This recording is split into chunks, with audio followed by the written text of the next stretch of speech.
I'm gonna call the town council meeting of April 16th, 2024, 7 p.m. to order. Madam Clerk, would you call the roll, please? Councilmember Peterson? Here. Councilmember Peak? Councilmember Fields? Here. Councilmember Brown? Present. Chair Pro Tem Miles? Present. Vice Mayor Nickerson? Here. Mayor Wood? Here. Thank you. All right, we're gonna have our opening invocation by Pastor Alfred Hanson Saki of the Church of Pentecost. See here? All right, that's all right. We'll have a moment of silent prayer and reflection. And please remember everything that's going on overseas and here abroad in your thoughts.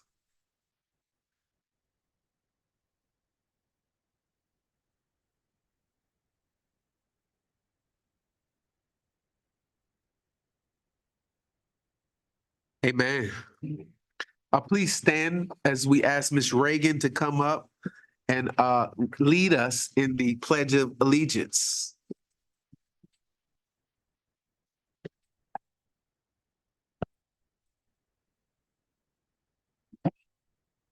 I pledge allegiance to the flag of the United States of America and to the republic for which it stands, one nation, under God, indivisible, with liberty and justice for all. Thank you. That was amazing. Ms. Reagan, I want to give you a letter to take back to school with you.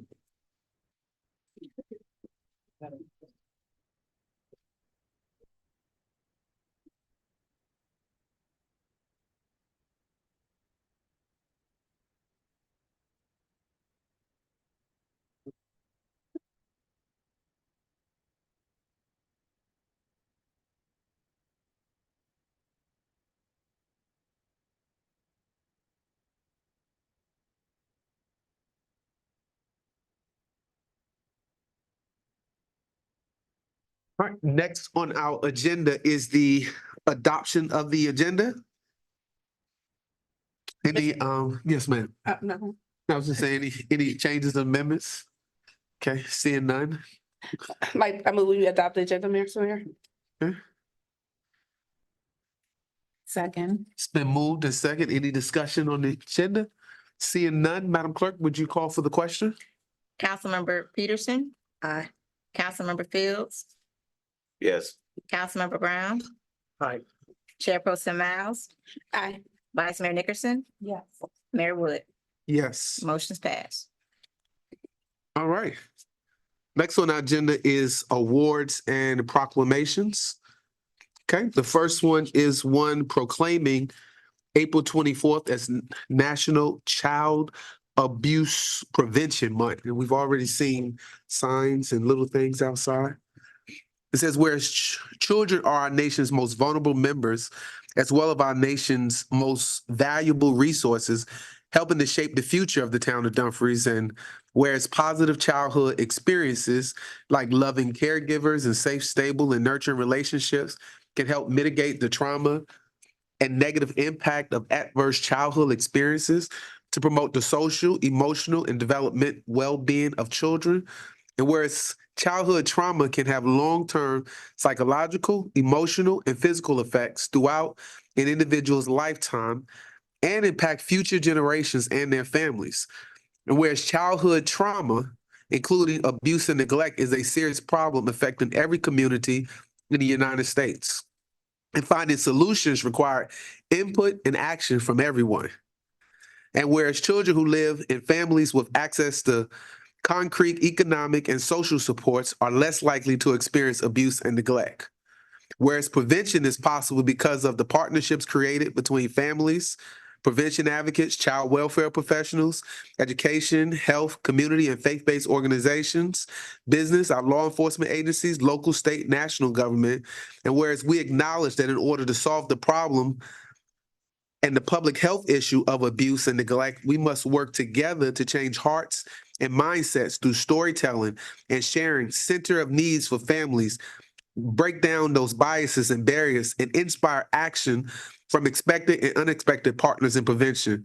And whereas we are committed to advancing equitable, responsive, and effective systems that ensure all families and children are healthy and thriving. And whereas we recognize the need to prioritize kids and invest in more preventive initiatives like home visiting and family strengthening policies, economic support, and community-based child abuse prevention programs at the national and state levels. Now, therefore, the Dumfries Town Council do hereby proclaim the month of April 2024 as National Child Abuse Prevention Month, and we urge all citizens to recognize this month by building a narrative of hope for children and families through collaboration and the creation of an ecosystem of primary prevention that does not currently exist in this country. By order of the council, signed Mayor Derek R. Wood.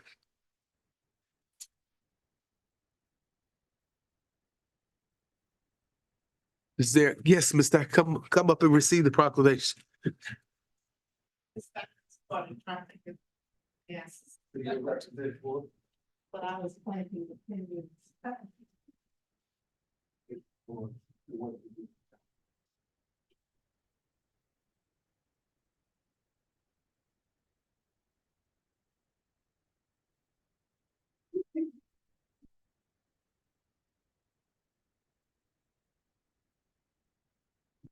This was unexpected, but I'd like to say this month I have planted 5 pinwheel gardens throughout Prince William County in recognition of Child Abuse and Prevention Month. As a program manager for adult education in Manassas and Prince William, we provide classes to parents to help strengthen parents and to help build children's abilities to communicate and to thrive. And next year, I hope to plant even more gardens in Prince William County. Thank you. Thank you. And when you all leave, you'll notice one of those pinwheel gardens outside in front of the building when you go out. Next is a proclamation recognizing the Prince William Conservation Alliance for Earth Day. We just did a bit cleanup. It says, whereas the natural beauty and the excuse me, let me start over. Whereas the national beauty and the ecological integrity of the town of Dumfries and surrounding Prince William County areas enrich the lives of residents and visitors, fostering a sense of community and well-being. And whereas Earth Day is celebrated globally every year on April 22nd, emphasizing the importance of environmental conservation and sustainability efforts to ensure the health and vitality of our planet for future generations.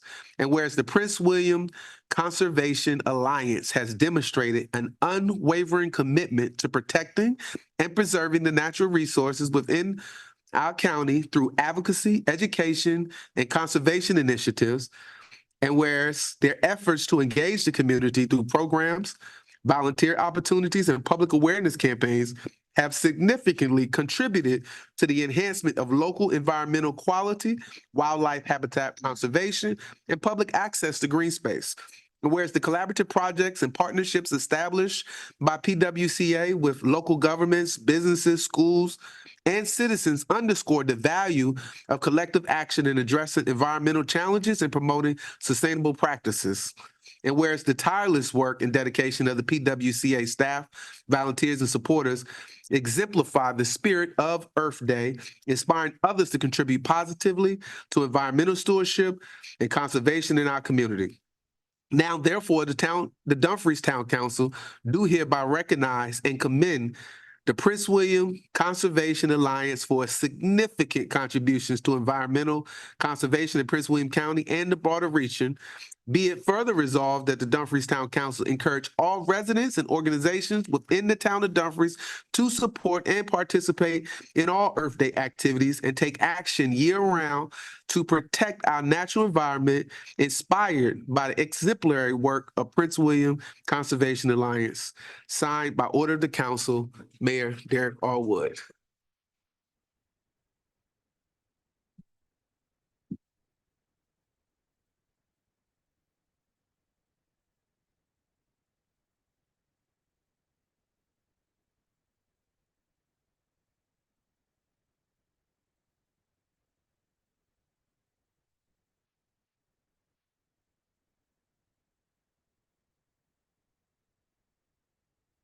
Wow, this is truly an honor, and thank you so much for this recognition. At Prince William Conservation Alliance, every day is Earth Day. We are a people-powered grassroots environmental nonprofit that really focuses on protecting our environmental and historical assets throughout Prince William County, because we see that Prince William County is really regionally significant. We are one of the only localities within the Chesapeake Bay that spans tidal wetlands to a mountain at Bull Run. We really represent, the transition between the urban core of DC and the rural areas in Fauquier. And we have really regionally significant water bodies like the Occoquan Reservoir, which provides drinking water to 800,000 people, and Quantico Creek, which is one of the highest quality streams in the region. And we see that as something that we need to protect, and we take great pride in our assets that we have. And so I'm greatly honored and appreciative of this recognition and I'm remembering our core tenets to our theory of change, which is that acting locally is how we change the world. Together, we are stronger, and that people who care truly make a difference. And I am really, really just blessed to receive this and to continue our work and collaboration with the town of Dumfries and for all residents throughout Prince William County. Thank you. Thank you. Next on our agenda is a proclamation for April as Fair Housing Month. Whereas the Civil Rights Act of 1968, the Fair Housing Act, was signed into law by President Lyndon B. Johnson on April the 11th, 1968, with the goal of eliminating racial segregation and ending housing discrimination.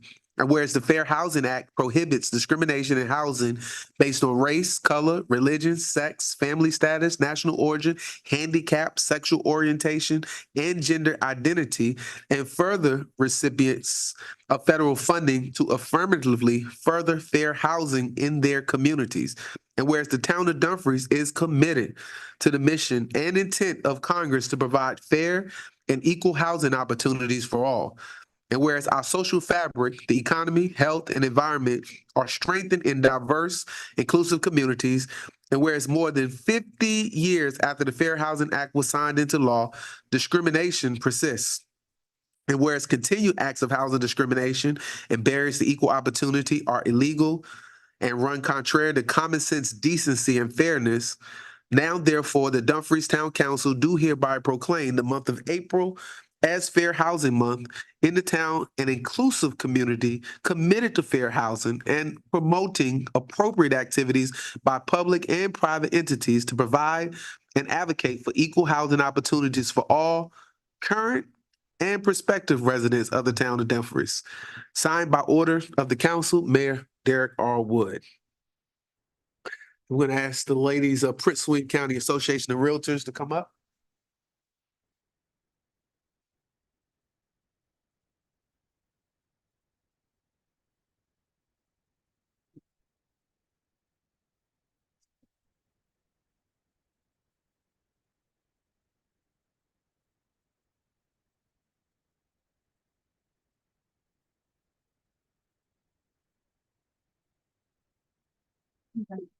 Yeah. All right, so I had to bring some notes up here because you guys will have to bring out the hook if I do not. So thank you all so very much. This is definitely an honor. So as realtors, our members abide by a strict code of ethics. This requires adherence to the Fair Housing Act and an unwavering commitment to offering equal professional services to all consumers who are searching for real property. This proclamation serves as a reminder of the importance of creating a welcoming and equitable environment for all residents. By acknowledging Fair Housing Month, we reaffirm our commitment to upholding the principles of fairness, justice, and diversity. Thank you once again for your leadership and support in fostering a community where everyone has the opportunity to thrive. We look forward to continuing our collaborative efforts to promote fair housing and create a more inclusive society for all. Thank you. Thank you. All right, next on our agenda is the approval of the April 2nd meeting minutes. Mayor, I make a motion that we approve the April 2nd town meeting minutes. Second. All right, motion second. Any comments, discussion? Seeing none, we'll call for the question.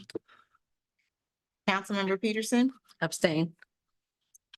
Councilmember Fields, Yes. Councilmember Brown, Aye. Chairperson Miles, Aye. Vice Mayor Nickerson, Yes. Mayor Wood. Yes. Motion's passed. All right, next on our agenda is the citizen comment period. Moving right along. Madam Clerk, you have citizens who signed in advance. Yes, we have 3 speakers. First speaker is Beatrice Boyd. Okay, Ms. Boyd. Yes. All right, there'll be a timer on the screen to Correct. keep you. I'm just about to ask you all to take my 3 minutes. And you all have my agenda right there up in front of you, and you've discussed it already. And I would like to know any legitimate questions that you would, these proposals would not serve our community. Ms. Beatrice, this is just citizen comment, so you just make your comments and we will respond to your email as appropriate. So this is your This is time. my 3 minutes. This is your. I just we- wanted you all have already read everything. So at this point, it's just easier for me to know what is anything unreasonable, or do you feel that there's anything on those list of things that I have requested? And we will All respond right, at the that's appropriate fine. time in the But agenda. basically, I also need a light put between the end of Duke Street and the beginning of Washington Street. There is no lighted structure there for the last 50 years. And it needs a definite light there, along with the road signs. They need, speeders are coming up through there 50 miles an hour. And you need signs that state that it's only 25 miles an hour. It's residential. And both sides of the road, they're parking on both sides of the road. They're also parking in the grass and causing mud, all their vehicles there. So they're destroying public property. And I also need the no littering that I continually pick up. There's also commercial vehicles. There's already been a dog killed right there on my street because there's no lines that was put there. So I need that addressed on both sides, white lines and then the center lines. It started up Duke Street and it stops because you all repaved and didn't follow through with your project. So I need that project addressed, and I need definitely need the and sidewalks, because elderly and children are walking up and down these streets, and when they go to fall or get hurt or get hit by a car, because none of these signs and and the no parking should be on both sides every 100 feet. It shouldn't be a problem. It's not cost effective, but in the long run, it's going to be cost effective for the town, because the town does not need any tragedies that's already occurred from hazards of not having these proper signs up and what have you. I think that's it. All right, thank you. And the rest is all documented. So I also have 5 or 6 neighbors that have all, right on my street, have all signed it. So it is something that needs to be done. I've lived there 50 years and I just need this addressed. All right, Thank you so much. Thank you, Ms. Beatrice. Okay. Madam Clerk. The next speaker is Ebony Lofton.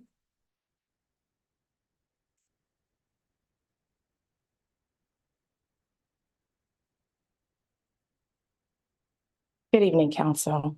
My name is Ebony Lofton. I live on Milroy Drive here in Dumfries. I wanted to say I had a great time at the town cleanup. It was so good to see so many smiling faces, town staff, everybody working together as one for the benefit of Dumfries.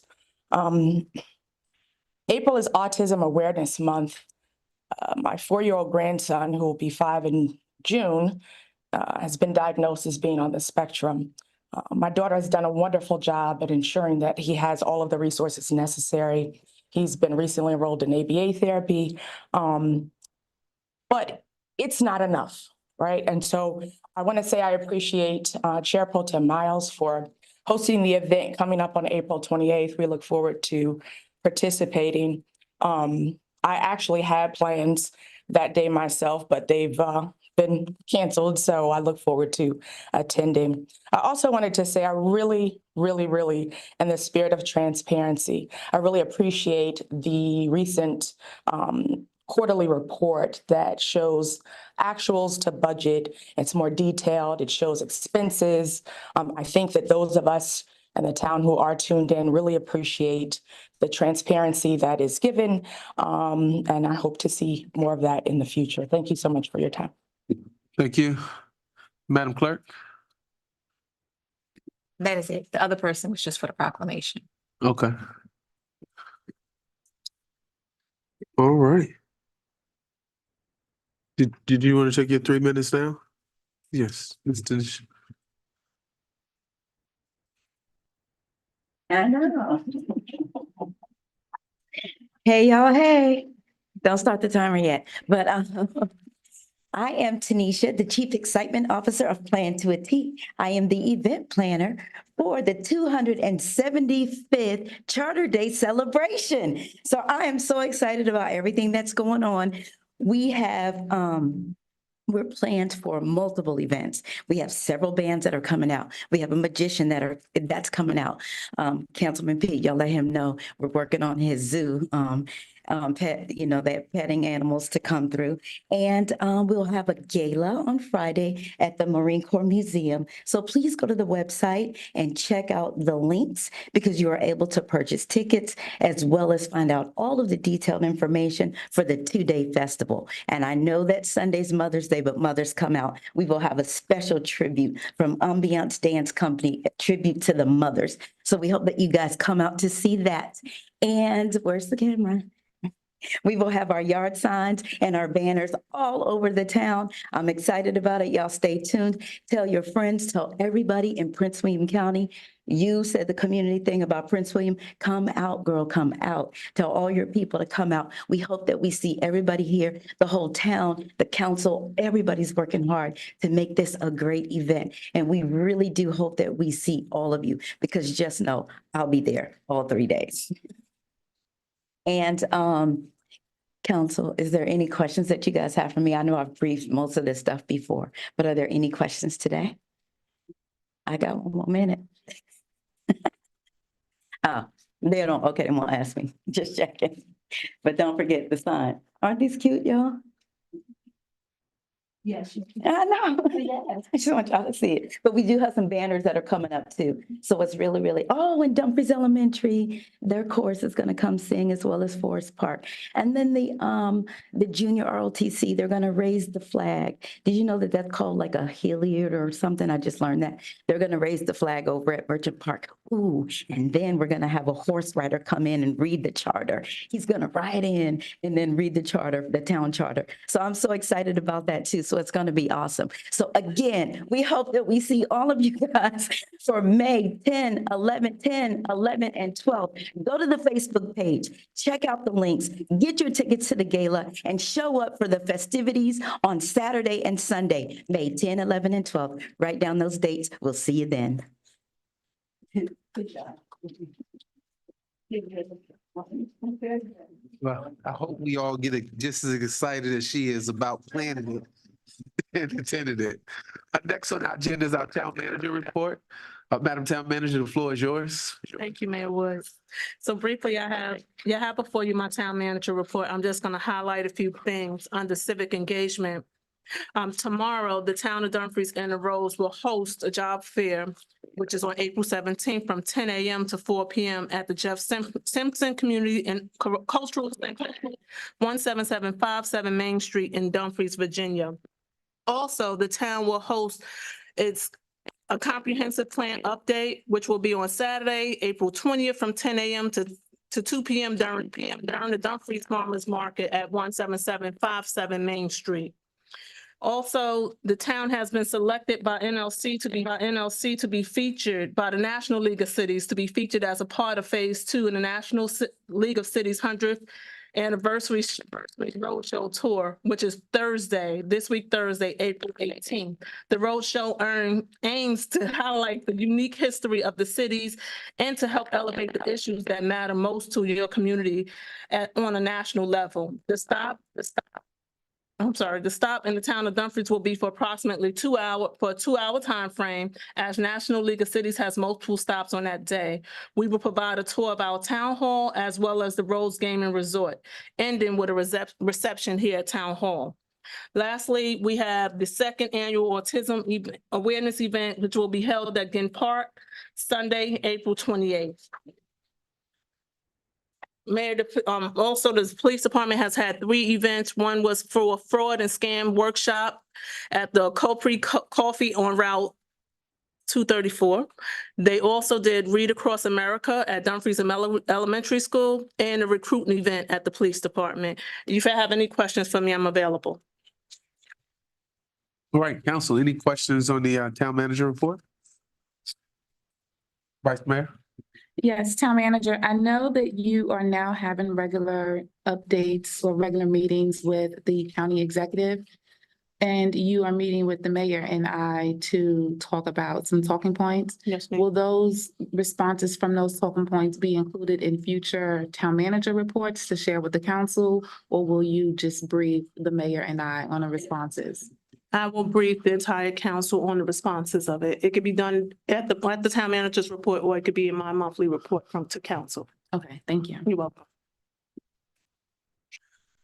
Well, I just want to ask questions on, like, updates on some exciting projects. Everybody is seeing this building go down on the corner of Possum Point and Route 1. Could you tell us what's going on at that building or at that location? So Mayor, I would have to get y'all update on a few of the public works projects that I don't have right now. As y'all aware, I'm going to introduce right after this our new public works director, Mr. James Nichols, but I don't have those updates for y'all right now, but I will have it at the next meeting. Okay. Okay? It was just to really promote and just let people know that the building is coming down because it's a Wawa gas station coming in. Yes. So I wanted to, so everybody who's asking the questions individually, y'all hear at one time that we got a Wawa coming there. And we look forward to the other updates on all of the other projects coming up in Public Works. Yes, sir. All right, any other, Councilman Phillips? It's not a question at all. But you mentioned the police department and Yes. the things that they're doing.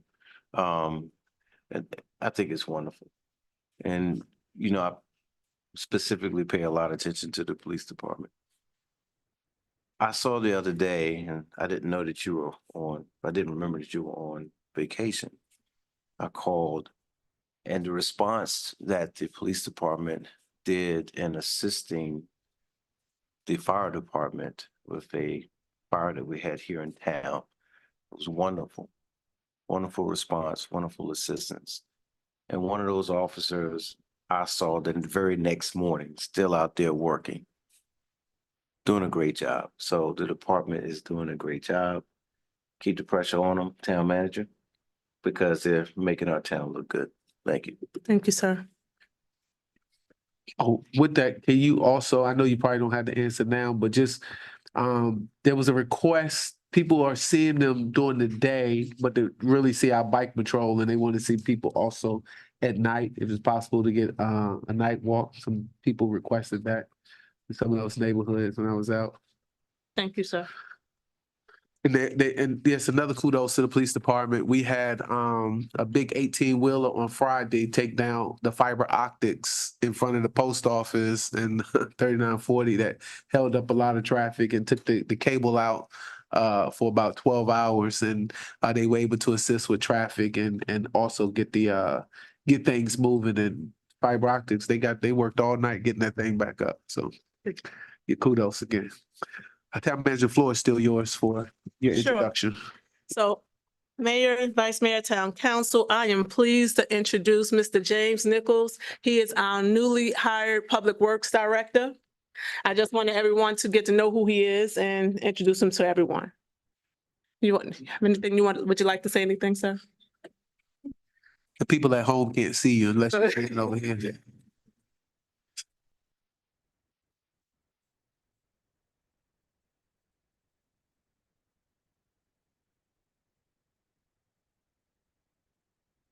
Thank you for having me this evening. I apologize for the slow limp walk. I was in a wreck about a week ago, so recovering from that, but I'm very glad to be here. Looking forward to working with you all and seeing some good things happen. Seeing some of the projects come along. You mentioned the Wawa coming in, so it's an exciting time to be joining the town. If you have any questions, let me know. And Are you a local resident? yes, I live about a mile away. I knew that. I just wanted to hear you say that out loud. Yes, about a mile away. Nice to have you here. Thank you. Welcome. I'm gonna, sir, we're glad to have you. I'm gonna bring some excitement to this. We're glad to have you here in the town. You live a mile away, so you know our town and you see our needs on a regular and daily basis. That is just tremendous. It is exciting. So, and they're gone. Well, citizens that spoke. Now we got someone that can take care of your complaints right here and knows all about it. We just gonna give it to us, we'll shift it to him, and it's gonna be taken care of. Because guess what? He's from here. And one of my things I always say, live, work, play, Dumfries. No. You live here, you work here, you play here, and it's Dumfries. So that's a prime example of live, work, play, Dumfries. Thank you, sir. Thank you. Well, thank you, sir, and welcome aboard. We're excited to have you and look forward to you getting to meet you and getting to know you. Welcome aboard. Okay. To piggyback town manager off Councilman Fields, this is a good plug for our Dumfries Citizens Connect app. Right. So if you do see things around town, the app works beautiful. When I go on my morning walks, I take pictures and I upload them inside the app as well. And so you can take advantages of those those potholes, the overgrown grass, or the curve in the pill. You can take advantage of that. I guess it'd be good to know, I guess town manager somewhere, I don't know in your report or if it's appropriate, but just share with us, like even how many downloads we got and if that's starting to grow on the you have that already? It looked like you got. Yes, okay. sir. I apologize. It was supposed to be in my town manager's report. The vice mayor had asked in the last meeting. So through April 1st, there have been 135 iOS downloads, 71 Android downloads for a total of 206 downloads, sir. Okay, team iPhone. I wanted to say they won't make it. Just wanted to say that to the Joy folks. Got it. Yeah, Joy folks are slow. This could be a contest. Who could download the app the most? Is it Team Android or Team iPhone? It's the adults versus kids. And that would explain why iPhone is winning. Right. All right, some good banter up here. All right. Anything else for the town manager? All right, I Vice do. Mayor. Actually, I don't remember if I actually said this from the dais or if I said this to you in passing, ma'am. I would like to see if we can add a component to the Dumfries Connect where citizens could leave compliments. I know that we can already leave concerns and complaints, but I think we should also have a place to leave compliments because we do get a lot of compliments from the police about the police officers. But I think we should have a place to collect compliments as well, because there are a lot of compliments to be received. And if we could collect those, it would be nice to put those in circulation as well. Yes, ma'am, thank you.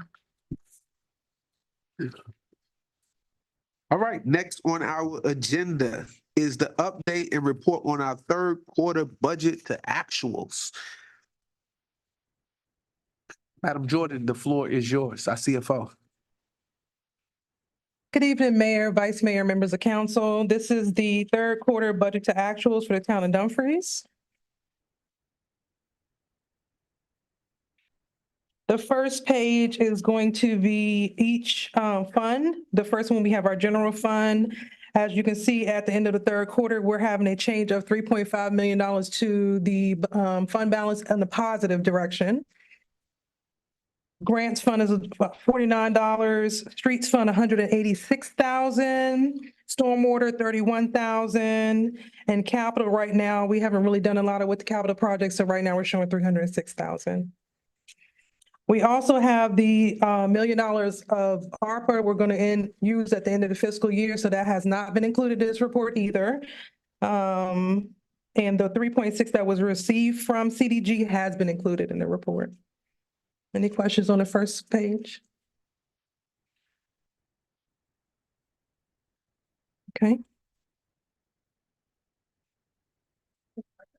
On the street fund, what came in on the street fund? Was that something we set aside? That's, Sorry, my mic was off. Was that set aside for previous capital improvement projects that we didn't carry over? Or was that? no, sir, streets is really for paving, it's part of public works, it's for paving, anything, streets, highways from VDOT. So that's pretty much what that's used for. It's not, it does not include any capital. Okay. Councilman Brown? Can any of the ARPA funds be used for transportation? Yes, because when you first received your ARPA funds, sir, you guys put them in as lost revenue, so it'd be used for anything. There's no stipulations on your ARPA funds. Great, so I don't have to propose amendment for the budget. Okay, you can carry on. Thank you. All right, so this is our next page is our revenues that we have received thus far as of the end of the third quarter, which is March 31st, 2024. So we have 9.9 million. It shows it negative because of the way the calculation is, but pretty much what it's saying is we have already met our revenues for fiscal year 24 as of March 31st, 2024. Okay. Any questions on this slide? Okay, and our final slide is just the budget versus current year to date by department and which departments are on trend and which departments are not on trend and what's still remaining. Again, the capital projects, there has not been a lot done with our capital projects as of yet this year. There's still 3 months left to the fiscal year, but since we have Mr. Nichols here now, so we'll be able to move forward with the capital projects, okay? Are there any questions on this slide? Oh, okay. Okay, and that concludes my presentation. Councilman Fields. Yes, ma'am. Great presentation, as always. This is not for any, anything about the budget per se. It's just a reminder for our citizens that, because I still get asked the question around town, because people, I've probably told them before, and I'll reiterate before, just the record, public record, those that are watching. Can you restate or remind us what Colonial Downs gave to the town? Both. And what they're to be used for, and if they don't open on time, what they're proposed to give us, which would be for the next fiscal year. Could you elaborate? Did you want me to know? Okay, so the negotiations that were had, it was upfront $3.6 million, as well as if they do not open on time, beginning in August, the town is to receive $400,000 per month until they open, as well as they're given an additional $2 million for the rescue squad building. Okay. Thank you. You're welcome. Hope that I will continue to answer that, but this is on record now again, that they're good partners for the town. Absolutely, they are. All right, in here, I know, you said there were 1 million in ARPA or 2 million? There's 2 million, but we're only doing one. We still have next year to use an additional 1 million. So right now it's in the fund balance, but we're gonna take that 1 million, use it. We still also have the additional $1 million that we received from the litigation reimbursement as well. But we're gonna use that towards some of the expenses because we have to use the ARPA funds by a certain deadline. So we can't just keep sitting on it, or we have to, last time we went to the GFOA conference, we were told that if we don't spend, they'll have to give it back, and we don't want to do that. Are we earning any interest, and are we paying any interest on, like, in these accounts? We're not, that's on the treasurer's report. Oh, that's, okay, I'm confusing both the reports today. But I can wait till the treasurer's report, Okay. because I saw some interest and was, So as of right now, the ARPA money is sitting in the general fund bank account, the general demand bank account rather, and yes, we do earn interest on the general demand. But I was talking to Mr. Kuntz earlier, and we have a plan to move forward with investment policies and some other things because we didn't really have a strong cash flow previously. But now since we are moving in a positive direction and the expectations of the end of fiscal year 2024, we'll be able to look at investment policies for the town. now, is the trends in our funds, us being ahead this quarter, is that because of the lump sum payment that we Yes. got from? It is. So it just, and we'll still get the regular revenues for the rest of the year. Okay, Exactly. We still have the rest of the fiscal year to include the second, the real estate from June. That will be included as well. all right, Okay, all right. Thank you for that report. you're welcome. All right, next on our agenda is a update and presentation from our treasurer's report. I got both of these mixed up. Good evening, Mayor, Vice Mayor, and member of the council. This is the third quarter of the Treasury report. On the first page, you will see list of all checking, savings, as well as a Virginia Investment Pool account, beginning balance as of January 1st, 2024 through March 31st, 2024.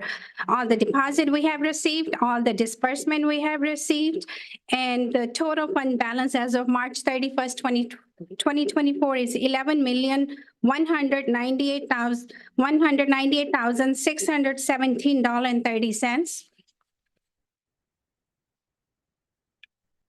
And then next two pages, page 3 and 4, you will, we have all the deposit received by the town, description of the deposit, and from January through March. And then last two pages, page 5 and 6, finally, we have received all the disbursement, vendor paid amount from January through March. Do you guys have any questions? Yes, so the questions I have, so these are for you, the deposits. You have a note in there that says the deposits stem from interest earned on accounts. Can you explain that comment to me? I'm gonna ask Miss Stacy to help me with that. Okay, yeah, all savings account deposits stem from interest earned on accounts. So that's why I was asking the interest question earlier. Yes, if it's tagged that says interest, then it's the interest that's earned on accounts that we have. We do earn interest monthly on the general demand bank account as well as some of the other bank accounts, SLAFs, pretty much all of them, CHMF, police, small amount, federal assets forfeiture, a small amount, road construction, small amount, and as well as our passport savings. I was talking to Roland as well earlier about looking at some other options on the bank to earn more interest on the money that we have sitting in the bank account currently. Okay, good. Like to hear that. Now, I know we took a bond out. Are we paying interest on that bond, or we have not drawn any money to take any interest on that? We have drawn $650,000 to move to use towards capital, and we are paying a small amount of interest. But that's another conversation that Roland and myself has had as well.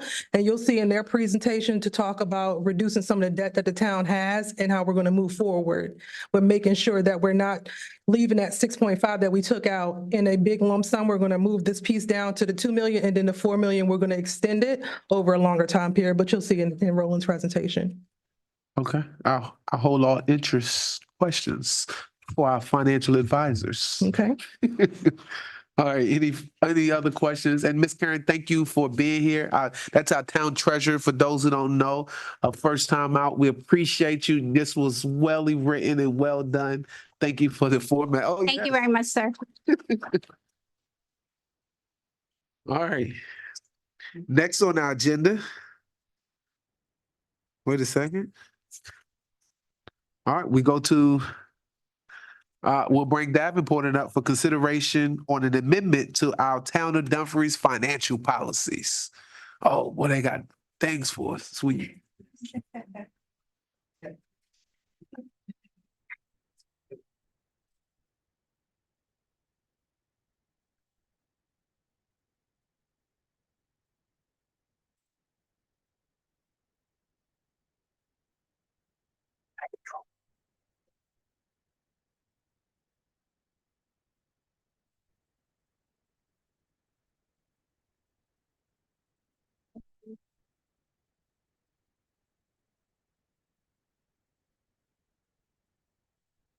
Floor is yours, sir. Thank you, Mr. Mayor, Vice Mayor, and members of council. I'd like to extend appreciation to Ms. Ennis and Ms. Jordan in terms of working with them to get to this presentation today. I'd like to say, again, thank you for the opportunity to be here in front of you. I know various points in time, my colleague, senior colleague, David Rose, has been in front of you for this council, as well as my colleague, Ben Wilson is with me, is going to speak to a part of the policies as well.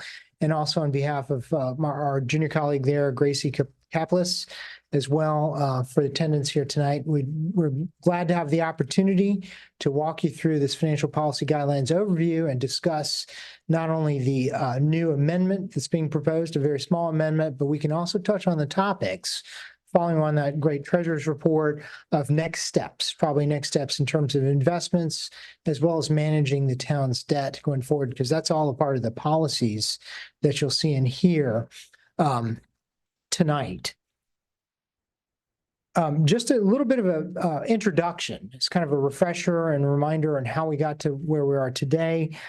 In 2022, Davenport and Company, as the town's financial advisor, was engaged to really look at a comprehensive series of financial policy guidelines. And we conducted a series of analyses, development of the policies, and also provided some comparative information with respect to implementation of financial policy guidelines. As we, just to remind the members of the public, but as you all are aware, financial policy guidelines and adherence to them is really a best practice of well-managed governments. And Dumfries took the first step in that timeframe in 2022, September of that year, really in implementing the financial policy guidelines in that respect. And you have those policies in place today, which are being reviewed and have been reviewed in connection with the budget adoption. Effective policy guidelines promote both short-term and long-term fiscal stability and financial stability by providing what we'll call those benchmarks and guardrails, really in a framework for measuring the fiscal impact of town decisions, both on a year-in, year-out basis, as well as long-term capital funding decisions, and gives you guidance with respect to that. And really, to recap, adherence to those established policy guidelines are really a sign of best practices for local governments that are all across the Commonwealth of Virginia. So with that said, in this brief introduction here, wanted to talk about the goals and objectives of tonight. We're going to provide you with, again, a recap of the policies in place. Review some of the key benchmarks in there in terms of not only fund balance, and Mayor Wood, as you've heard from the Treasurer's report, that fund balance is actually what helps you make money and earn money on and have your money work for you while it's in the various accounts. And one of the things we're going to do now that based on this current fiscal year and where we see the per year and projecting is we're going to work with town staff, Stacy and the treasurer and Ms. Ennis, in looking at a comprehensive review of the investments, as well as develop a plan over the long term to how we maximize those and safeguard those funds. So I think that's the next step beyond this that we're talking about tonight. We're going to propose one amendment to the town's financial policy guidelines. And you'll see that in here with respect to not-for-profits.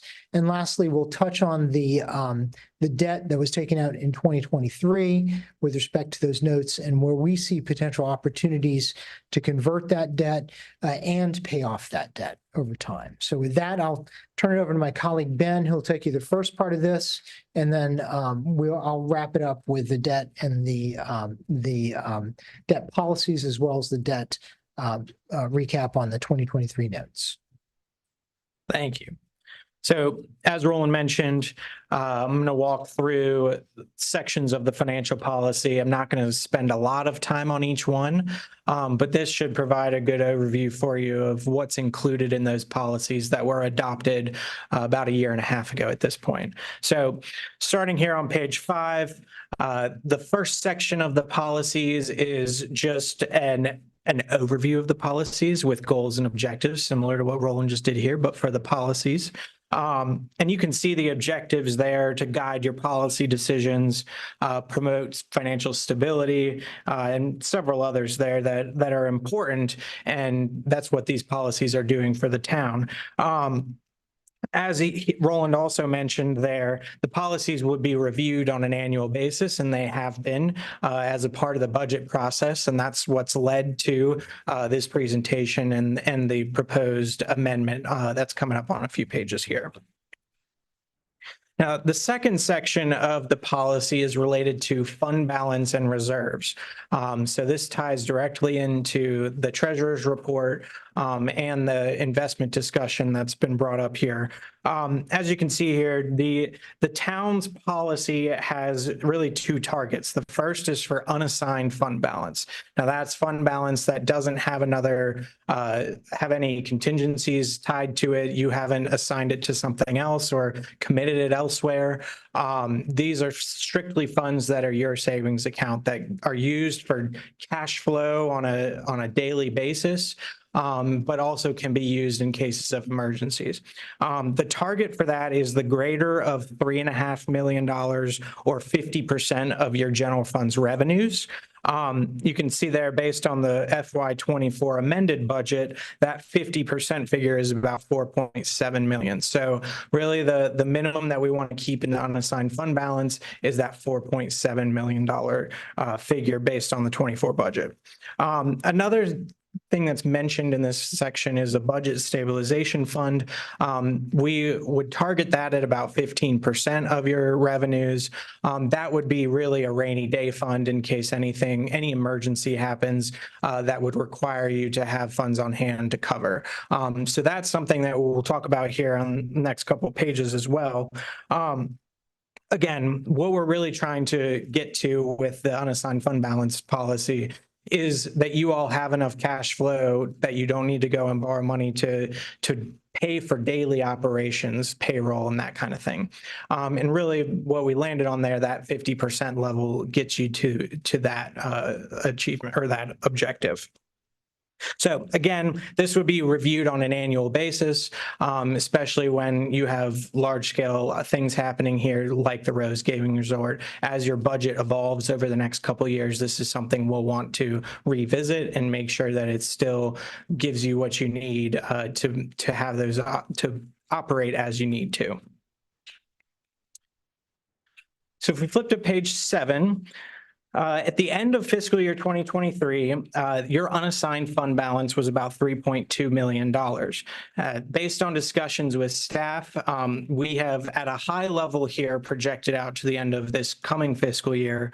And really there's 2 significant inflows that you all have received over the last several months that will affect your fund balance at the end of this fiscal year that's going on right now. The first being that $3.6 million payment from the Rose Gaming Resort. So that should go straight to your bottom line and add to your fund balance. Additionally, you with that borrowing that was done last fall, you reimbursed yourselves for some prior expenditures that will again add to your fund balance. So at the end of this fiscal year, we're estimating that your fund balance will be about $8 million, where it was at $3.2 million at the end of last fiscal year. If we flip to the next page, what we're showing here is the requirements under the policy. So on the left side there, we're showing on that gold line, your unassigned fund balance as a percentage of your general fund revenues. And on the right side is really a breakdown of, okay, you have 8 million, we are projecting you'll have 8 million at the end of this year. And what's in that 8 million? What will you need to keep in your unassigned fund balance? What could potentially be used to fund that capital reserve fund or the budget stabilization fund? And then what is available in excess of those two requirements that you have in your policies? Based on the 24 budget there, you can see that the requirement is the $4.7 million that I previously mentioned. The requirement in that budget stabilization fund would be about 1.4 million, and you would be left with about $1.8 million that would not be needed to cover these two requirements in your policy. Now, on the right there, we've broken it down based on the proposed budget for fiscal year 2025. So as your budget increases, that 50% level increases as well with it. And you can see that requirement goes from 4.7 to $5.2 million. And that budget stabilization fund would go from 1.4 million to 1.6. So there's just a little bit less when you take into account the growth in your budget in this upcoming fiscal year. There's a little bit less to work with over and above these two policies that we're looking at. On page 9, this talks about section 3 and 4 of the policies. Section 3 discusses revenues and section 4 discusses expenditures. As far as revenues goes, we've really highlighted or bolded and italicized there the important factors of this is that we really want to limit the use of one-time revenues as much as possible to one-time expenditures. You don't want to start funding your annual operating budget from one-time revenues that you're receiving. For example, this Rose Gaming Resort that you received earlier this year and any additional funding you may receive in the future. As far as expenditures go, a very similar concept. You want to be able to fund your ongoing expenditures with ongoing revenues because you don't want to be in a position in future years where you continue to have those ongoing expenditures, but you were covering them with revenues from prior years that were one-time revenues. So that's just something really to keep in mind with this budget, and something I know that staff has kept in mind as well as they've proposed it. Page 10 is where we get into the budgets. And this is where it sort of comes together. The structural balance is what we focus on in this section of the policy. And again, ongoing stable revenue sources will be used to support ongoing expenditures that you have from operations. Now, there are some other concepts here that we don't necessarily need to cover, but we thought it would be important to point those out to you in this overview.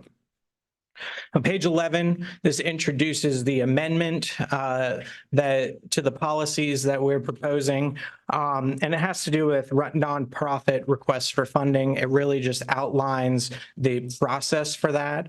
And again, we think that this is a good addition to the policies. Really, the point of the policies is to have a framework in place going forward that can be referred to. And this process will really outline what will need to be done going forward for nonprofit requests for funding. So with that, I'm going to turn it back over to Roland, and he's going to get into the debt a little bit. Sorry. Thank you, Ben.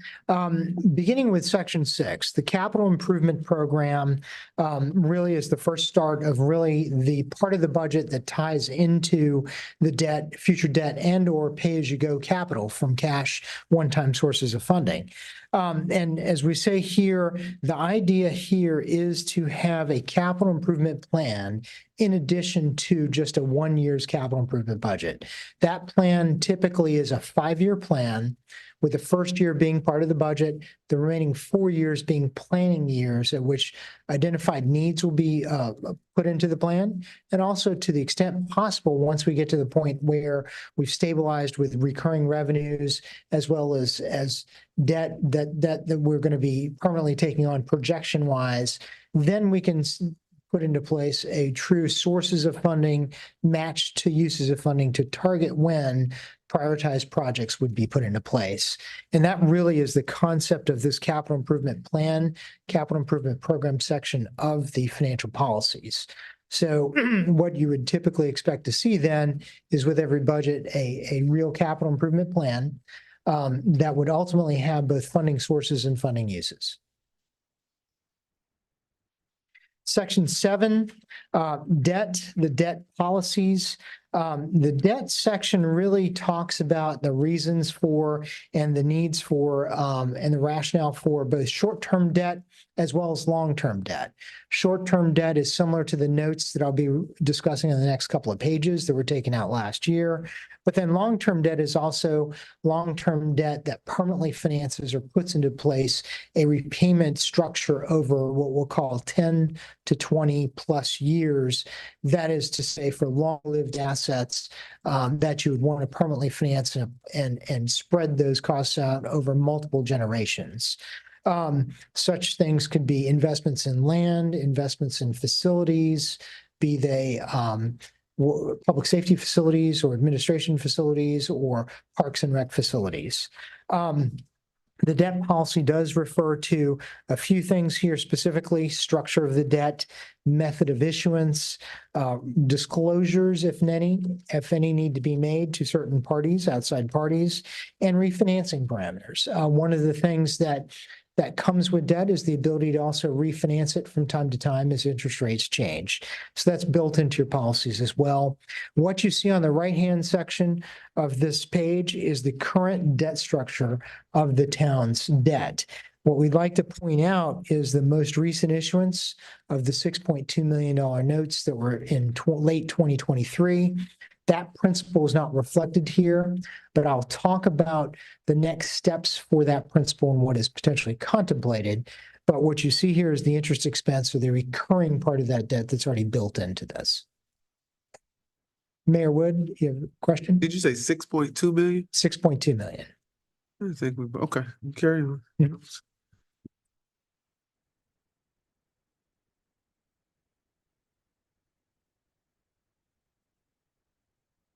On the next page, these are two of the policies with respect to key metrics of debt or measurement of debt with respect to the town's policies, financial policy guidelines. The first of which is on the left-hand side of the page, tax-supported debt to assessed value. Now, debt as a measurement of the town's tax base. And the policy is such that that debt shall not exceed approximately 3 to 4%. The current town right now, if you look at the current policy metric, the town is right around 2% in terms of that. This range right now translates into an additional, we're not saying we recommend this, but we're saying it's an additional capacity to borrow in context of what your limitation would be per this policy. It translates anywhere from a range of about 7 to a little over 7 to upwards of 15 million if you look at anywhere from 3 to 4% of the assessed value. Again, your current debt levels now are reflected in that 2% range. On the right-hand side of the page, this is the actual payments of that debt in terms of measurement versus the town's overall budget. Right now, if you look at the top part of that, the town's payments roughly are about 7% of the overall budget. The policy range here in the light blue is anywhere from 15 to 20%. That's the range that we're targeting, not to exceed that range. You can go into that range, but we're saying, don't exceed that we'll call low-high range with respect to that. This translates into an additional general fund borrowing somewhere in the range of 9.3 to 15.2. They provide different levels of ranges, so we have to think about them together in terms of context as to what the maximum amount that could be potentially borrowed based on these ranges. But that range on the right-hand side of the page assumes that you're borrowing on a 20-year repayment basis at roughly a 5% planning rate. On the next page, section 8, I won't go into this too much, but the town does financial reporting. This just puts it into policy perspective that audits will always be done in accordance with generally accepted accounting principles and GASB, Governmental Accounting Standards Board, and the maintenance of accounting records and annual preparation of audited financial statements will be done in accordance with this on an annual basis. Just a point of note, you'd be surprised at how many local governments are. There's a lot out there that kind of get behind in financial reporting. So it's important to have the appropriate financial infrastructure in place in terms of personnel, systems to make sure that these reports get out and completed on time. Economic development, last section of the policy here. This is with respect to the economic development projects. And really the concept here, there's not a real large elaborate policy, but the concept is that before any informal or informal introduction of a potential project that may require the town's direct support or indirect support, the town manager is required to assess it with an independent consultation, potentially an assessment of that project in relationship to what's going to be the benefits to the town versus the ask of the town, so to speak. We want to make sure that there's at least a policy in place that puts into consideration that before we think and go down a project that might be good, we don't get caught behind the 8 ball and all of a sudden have the project be something we're paying for. So that brings us to roughly the 2 bond anticipation notes totaling approximately, did I say 6.2? I meant 6.6. Yeah. But I apologize. 6.6 million. Yeah. Little mistake there. My eyes are going back and forth here, getting a little bit tired. So 4.4 million of that bond, when we think about it, was funding a potential land purchase for public purposes and or vehicle purchases. That was the original intent, and reimbursement of about 1.2 million of a final judgment against the town. So that's the expenditure that came out of your fund balance. So what that did was that put that 1.2 million back into your fund balance. The notes were structured with a 5-year maturity. So you have the option to potentially repay principal over 5 years. And the final year of that is approximately 2029. So until 2029, the way these notes are structured, you definitely have to pay the interest cost on that. So that's the carrying cost that we'd have to pay on any debt. And that's about $400,000 a year based on these 2 notes over the next 5 years. Now, with respect to that, we're going to talk about a couple of different ways for consideration of how the town can manage this debt if it chooses to potentially permanently finance some of this, or how it may potentially pay down some of this as the budgets evolve with the Rose Gaming Resort and it comes online not only in 2025, but as you realize new revenues in 26 and thereafter. So what we'll talk about here on the next page is current considerations. And the thing is, we have time. We have approximately through 2025. It was a 5-year note, 2029. It was a 5-year note that gives you time to work through really the real effects of the Rose Gaming Resort and how that budget is going to evolve over the next couple of years. So there's time for it to take into account potential considerations. We're not saying that this is the plan that should be undertaken now, but we're saying that if we were to do this and as the budgets change over time, here's what could be considered with treating this note or taking care of this note on a long-term basis.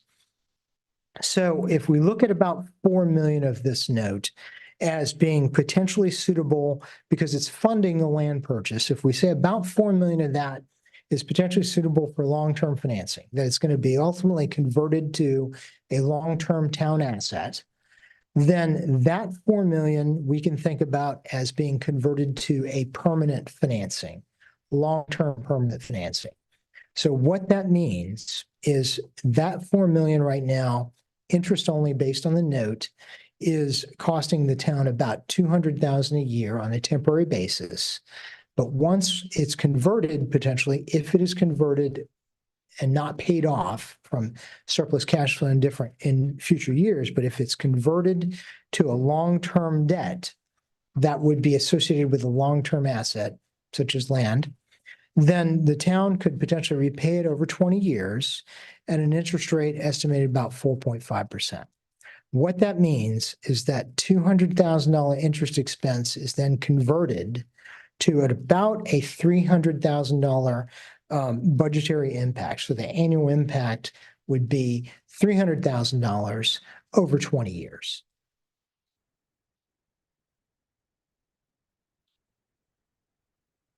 It would actually replace that $200,000 interest expense. So what we can look at and think about is for about $100,000 jump, you can take that 4 million and convert it into financing your land on a long-term basis.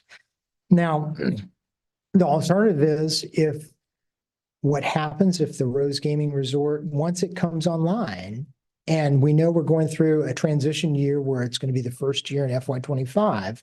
Let's say in FY26 and 27, other spillover effects generate extra revenue.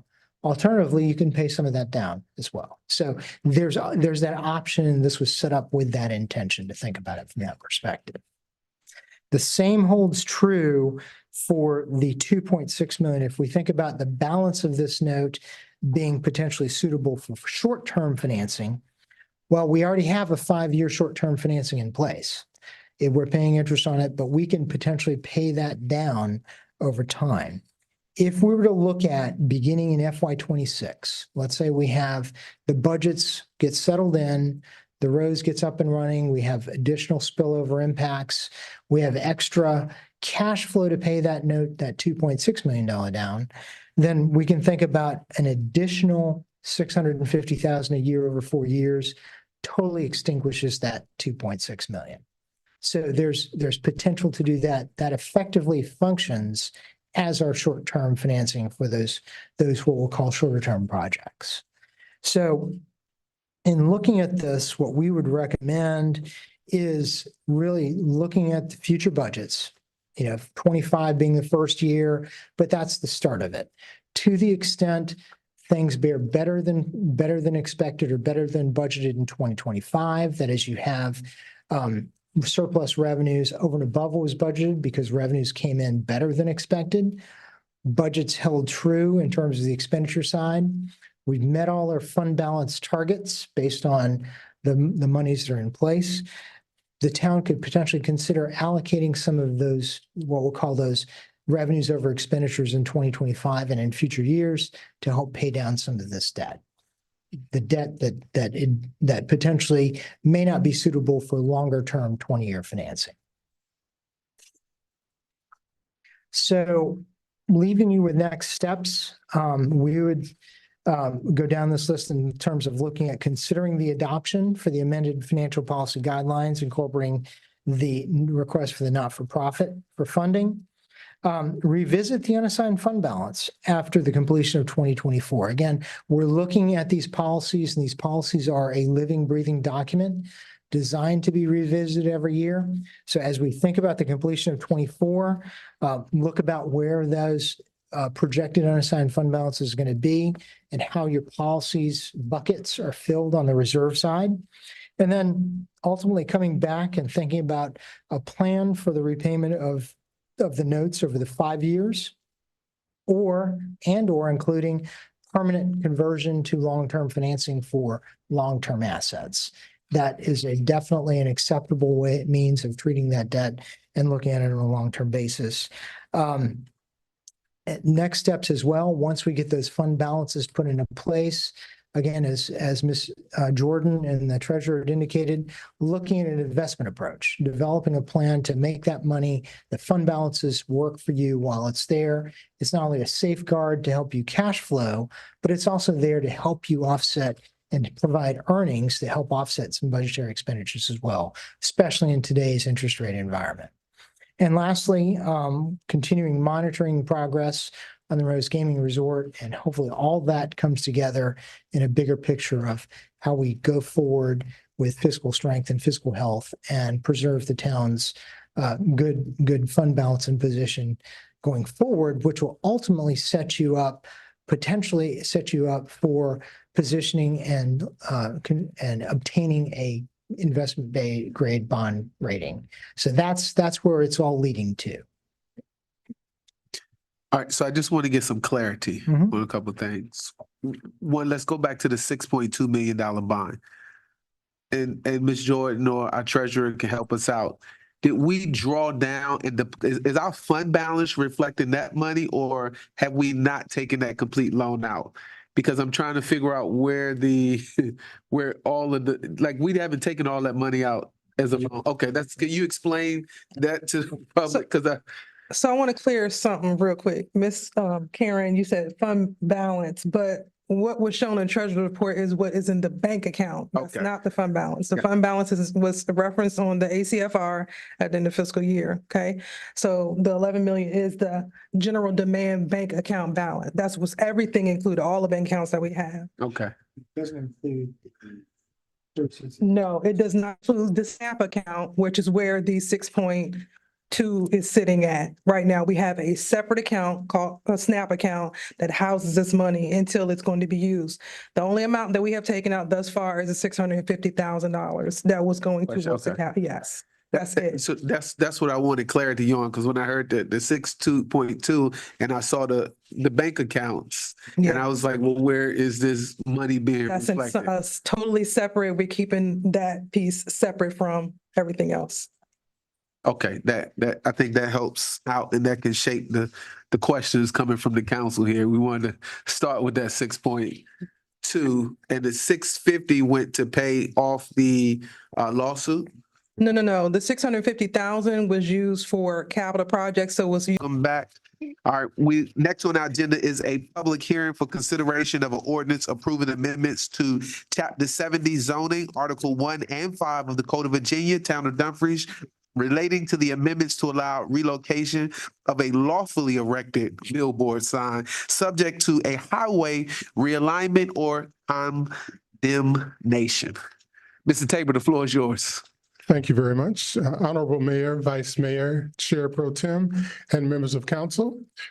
Zoning text amendment ZTA 24-001 includes proposed amendments to Chapter 70 of the Town Code to allow relocation of lawfully erected billboard signs subject to a highway realignment or condemnation.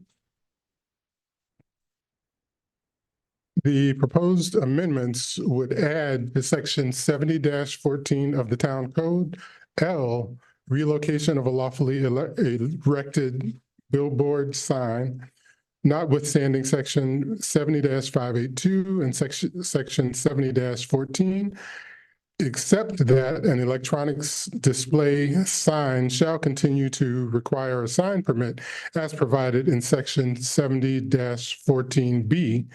A lawfully erected billboard sign with a state permit from the Virginia Department of Transportation may be relocated by reason of a public street or highway realignment or condemnation proceedings. Such relocated billboard sign may be converted to an electronic display sign and shall be a conforming sign if the sign owner of such sign provides at least 30 days prior written notice to the zoning administrator of such public street or highway realignment or condemnation proceedings. 2, the dimensions of the reconstructed sign shall not be greater than as stated on the state permit. 3, such relocation shall be completed no later than 18 months after the date of issuance of a permit by the town. And 4, such relocated signs shall be relocated on property zoned commercial or industrial in compliance with federal and state laws and regulations. The proposed amendment would also delete Code Section 70-582, Highway Realignment or Condemnation B. Currently, there are 5 active signs with VDOT permits within the town of Dumfries. Two of the signs may be impacted by pending VDOT projects, namely the Route 234, Route 1 interchange improvements that are currently under construction. And the second is the Route 1 widening project. So these are the 5 signs that have state permits. The one located at US 1 and Route 234, as mentioned, was permitted in 1993. The dimensions are 32 by 10. A second sign is at Main Street and Duke Street. It was also permitted in 1993, and that dimension is 4 by 7. A third sign is at Main and Curtis. And in fact, well, I'll go through this list quickly. Was also permitted in 1993. The dimensions are 25 by 12.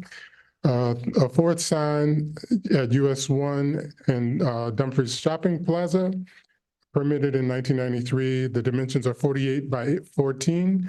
And finally, the fifth sign is at US 1 and Wayside Drive, and it was permitted in 1951, and the dimensions are 40 by 15.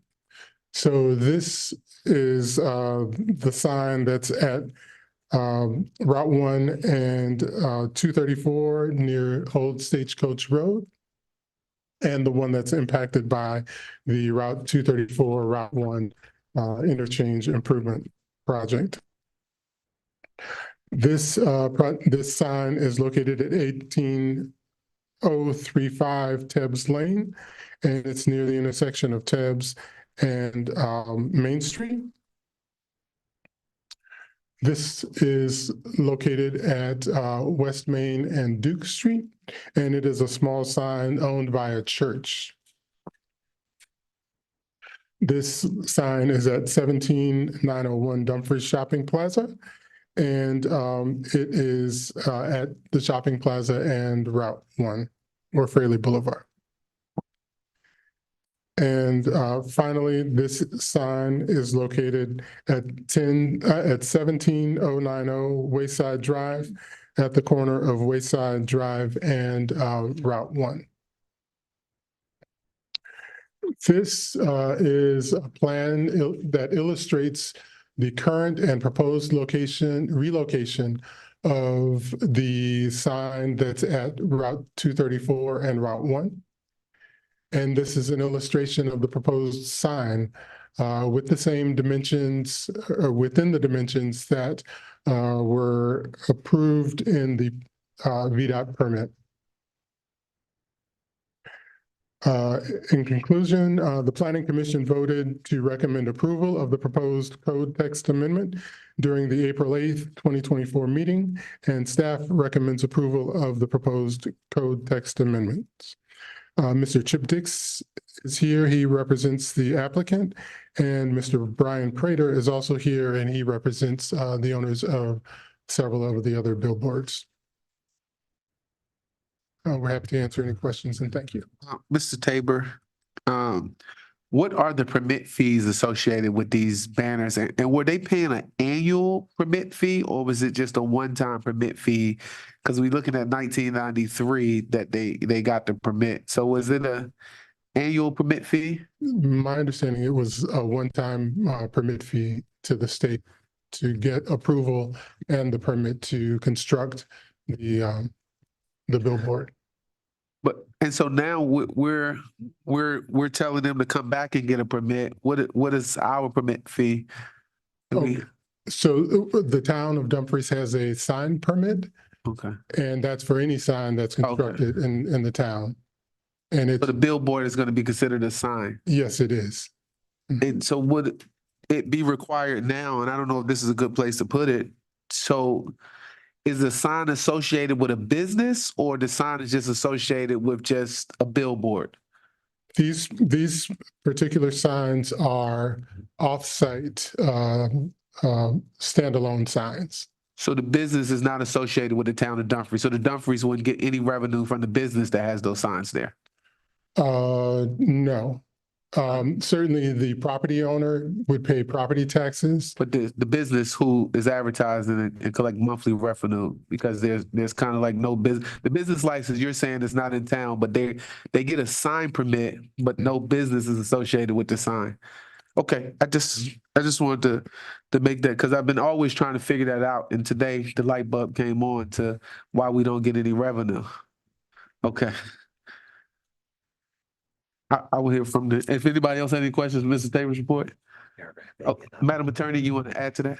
Yes, sir, Mr. Mayor. If you all would look in your packets at page 10 of 11 for the exhibit to be connected to the ordinance, the actual draft language is printed there. And I want to bring your attention specifically to the fact that one of the slides incorrectly referenced 70-14B, and the provision should be 70-14A, which is correctly referenced in your exhibit.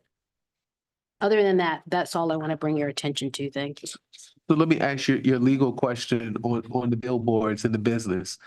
So a business can be located in another state or somewhere else and just apply for a sign permit, and they can put a sign up anywhere in time. So say we just have a building, we want to put a sign up, we can do it. Well, right now, new signs are not permitted in the town of Dumfries.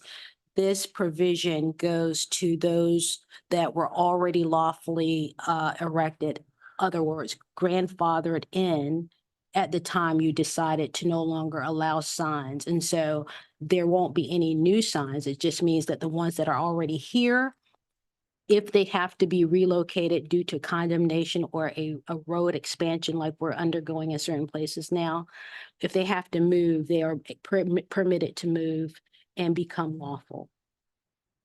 And in this particular provision, also be converted to an electronic sign. Oh, okay. Yeah, unless we change the fee structure, but it's okay. Thank you. Thank you, sir. All right. Do we hear from the applicant? Yes, sir. Good evening, and I have to say, and I've said this to your town manager during the break, you guys have fun. So you're here, you laugh, you enjoy each other. It's a good feeling to be in a governing body like a town council or city council or board of supervisors where the members have fun. So I congratulate you on that. And I've not been to a town council meeting before this month, but I'll tell you, I've been twice this month. And again, both times you have good speakers, you engage with your community. It's really great to see. And I'm coming up on my 50th year of practicing law. I don't look that, right? I won't say that, but at any rate, I've been to lots of local government meetings in my land use career and used to be in the General Assembly and do lots of different things. So it's a pleasure to be in a governing body or any kind of legislative body that enjoys themselves. So you do. Mr. Mayor, with respect to your question, first of all, I'm with Gentry Lock. I'm in Richmond. My address is 7650 Hill Drive in Richmond. Been with Gentry Lock now about 6 years. I have been practicing going on 50 years. And what you're doing here is to basically look at relocation. So you're not, as your town attorney says, you're not allowing new billboard signs. You're allowing existing signs to be modernized, if you will, and to have electronics on them. Here in the Lamar case, and Clear Channel's got their counsel here tonight, and he'll speak in favor of the proposed text amendment in just a minute. But basically what we're doing is the casino and other businesses in the town are very enthusiastic about these electronic signs, electronic billboard signs. Again, they won't be any larger or be any different from the ones that have been existing for decades, right? Because you haven't allowed new billboard signs in a long time and still not allowing them.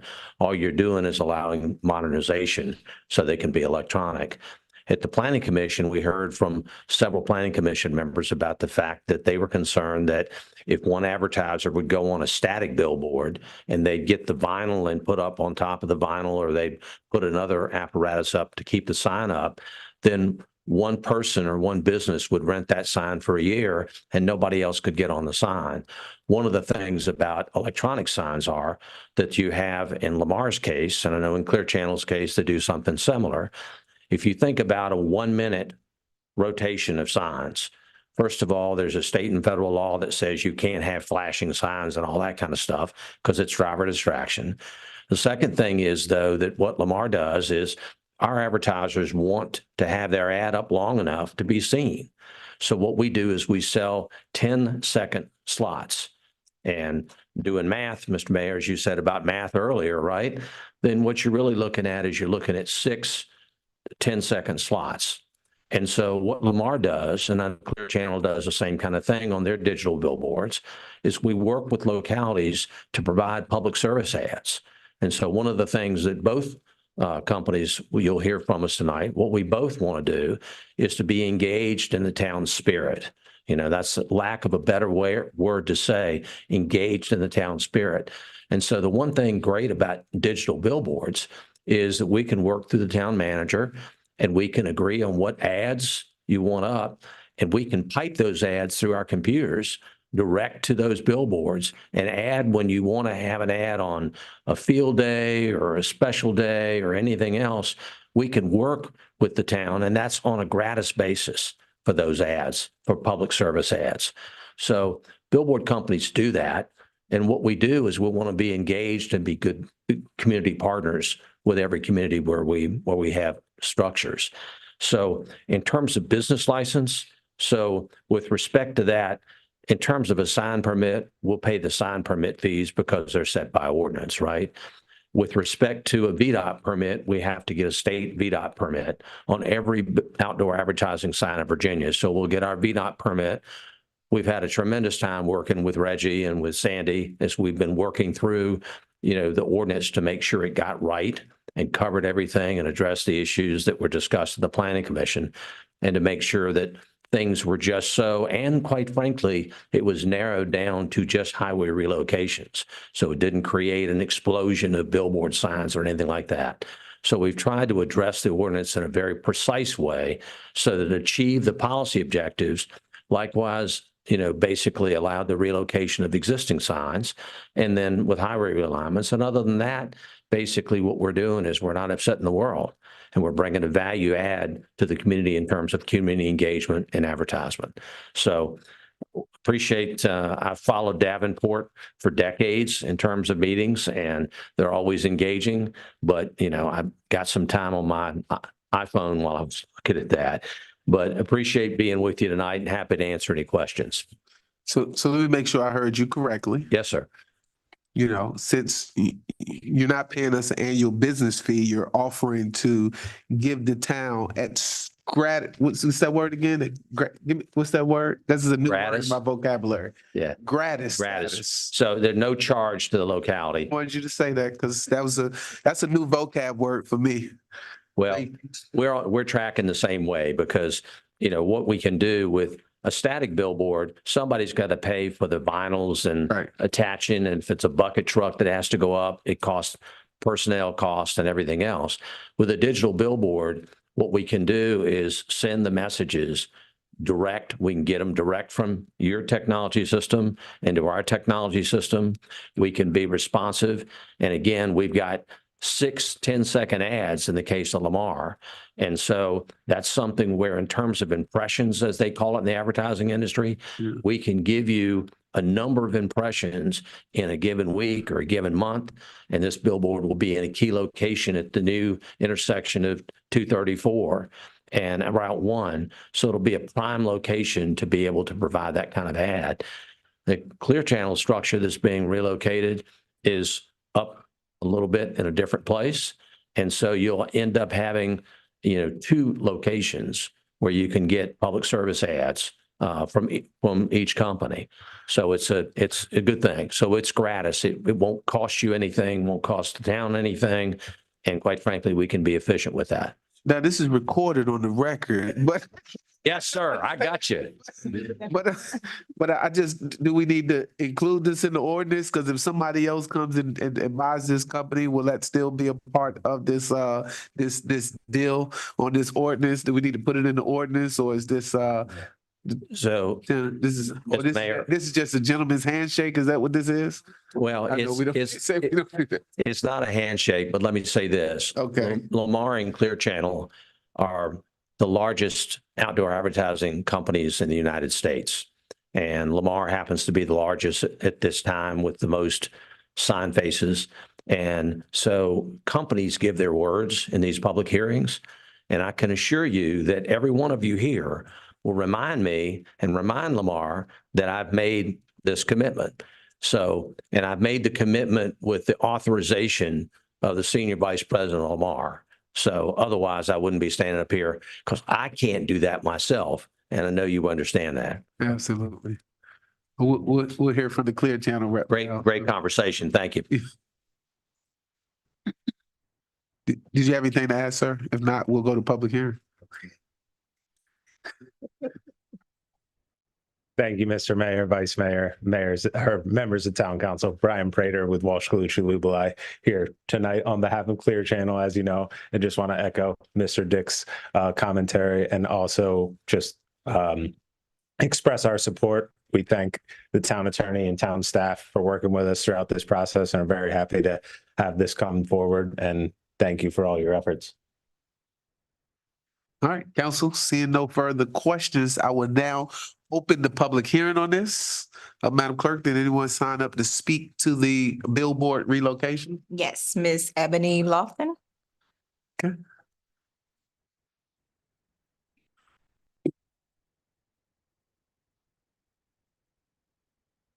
So I understand that it's not a time to really ask questions. I guess the concern with lighted signs like that is about the visibility, just looking at where the location is. I don't know if it's off too much to the side. I know that we know that the Rose is going to be sort of the focal point of the town, but I do think in close proximity to where the sign is and in consideration, which I think is so important, right?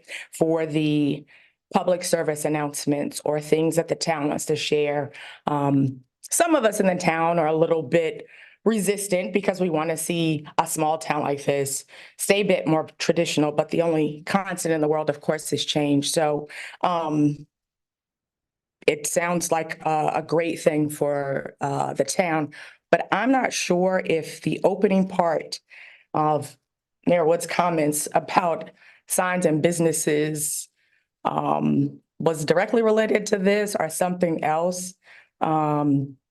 And about the revenue, but I think that is just something that's independent. Maybe you're just joking, but I know there have been some signs placed up, perhaps without sign permits. And I guess that's just a different question, but thank you for your time. Thank you. Madam Clerk, anyone else sign up today? That's Okay. it. At this time, this closes our public hearing. All right, council, any further discussion? Notes, Councilman Brown, you making a motion?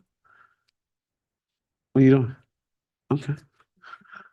All right. Get this verbiage right. Councilman Fields, the floor is yours. So I'd like to make a motion that we approve the ordinance approving adjustments to chapter 70 zoning, article 1 and 4, and the code of the town of Dumfries relating to the amendments to allow relocation of a lawful erected billboard sign subject to a highway realignment and condemnation. Second. Okay. Any discussion? Okay, I just want to give clarity on my comments earlier. It was about billboards, huh? I know, I'm giving clarity on it. Yeah, I got your motion. My comments were about the billboards and the businesses being located in a different area, and we generate no revenue from the billboards and the businesses, but they gave us some type of concessions. All right, seeing no further discussion, I will call for the question. Councilmember Peterson? Aye. Councilmember Fields? Yes. Councilmember Brown? Aye. Chair Pro Tem Miles. Aye. Vice Mayor Nickerson. Yes. Mayor Wood. Yes. Motion's passed. Congratulations, gentlemen. All right, next on the agenda is a public hearing to discuss the adoption of the fiscal year 24-25 all funds budget and to approve the appropriations ordinance. Madam CFO, the floor is yours. Okay.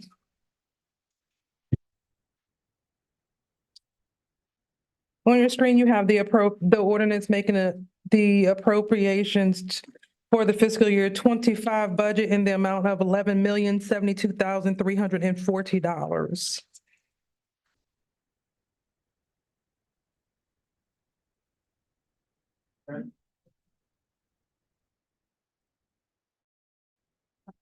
All right, all right, council, any discussion, questions?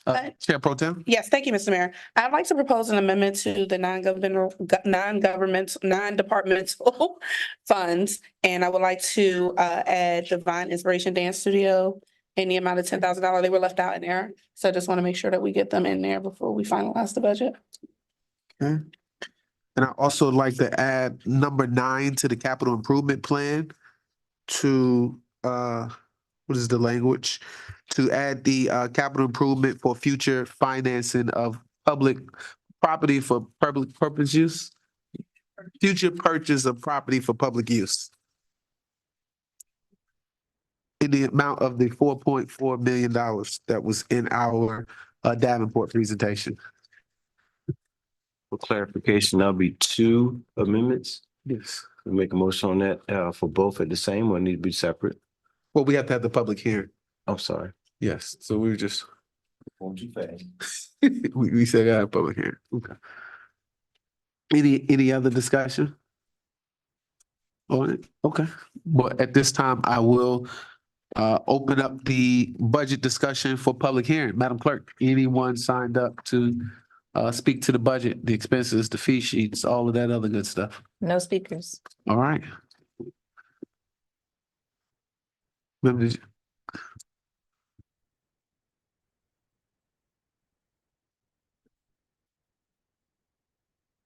I think the sign-in sheets weren't specific, so I just signed any one. So my apologies if I didn't read it correctly. Really, the only thing that I wanted to mention about the proposed budget, the fee schedule does not specifically list parks. So it has 3800 Grand Park Road. I think it has a community center. And I thought previously that Ginn Memorial and Garrison was listed and the amounts. You know, as we spoke before, I submitted an application recently for use of Ginn Memorial and in part didn't hear back because it was explained to me that the fee schedule was not, they didn't know what fee to charge. So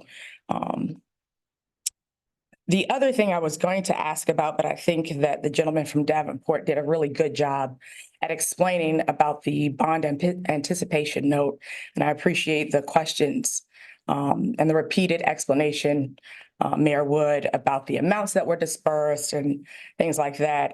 Because my question was going to be about a prepayment penalty if there was one associated, and if not, then the debt service could be tackled a lot faster, right? So that's a very good thing.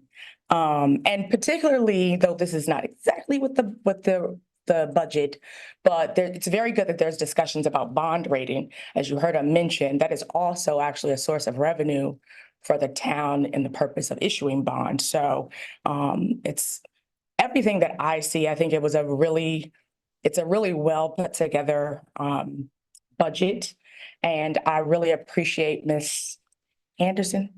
Jordan, all right. I don't know who Anderson is, but and town manager Ennis for responding to my inquiries about the public community chats. Got that information.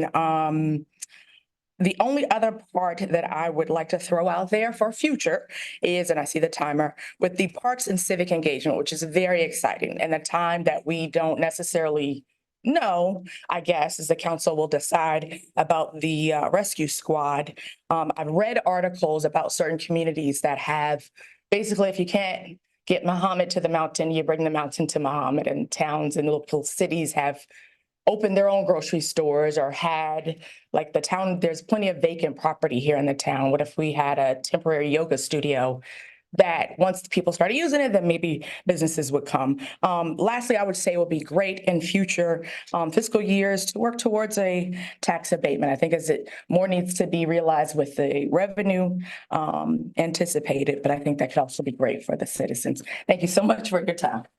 All right, thank you, Ms. Law. At this time, seeing no other public comments, I will close the public hearing. All right. Mr. Fields, you wanted to make a motion? Yes, if I could get the language again for the two amendments. The first one was for, For divine inspirations. okay, okay, And the other one was for $4.4 million in capital improvement for purchase of property for future public use. 4.4 million.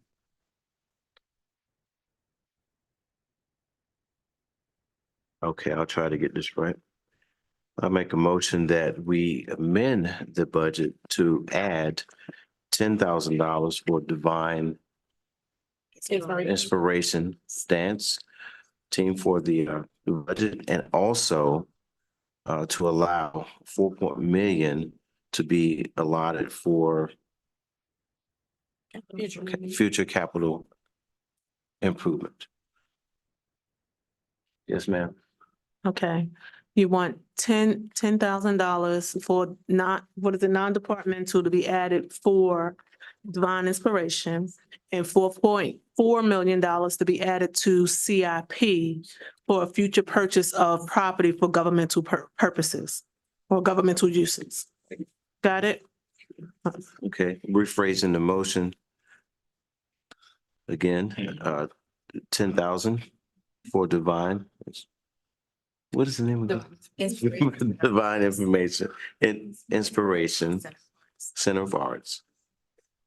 To come out of the non-departmental.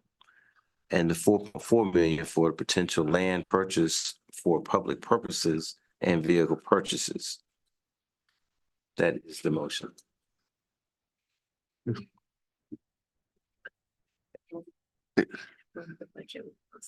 And approve the budget with those amendments. You got it right. Thank you, clerk. I will second. All right, any discussion on the motions? Okay, seeing no discussion, my tablet died. We would call for the question. That's telling me something. Councilmember Peterson? Aye. Councilmember Field? Yes. Councilmember Brown? Aye. Chair Pro Tem Miles? Aye. Vice Mayor Nickerson? Yes. Mayor Wood? Yes. That motion is passed. All right, that has exhausted our agenda. This meeting is now adjourned.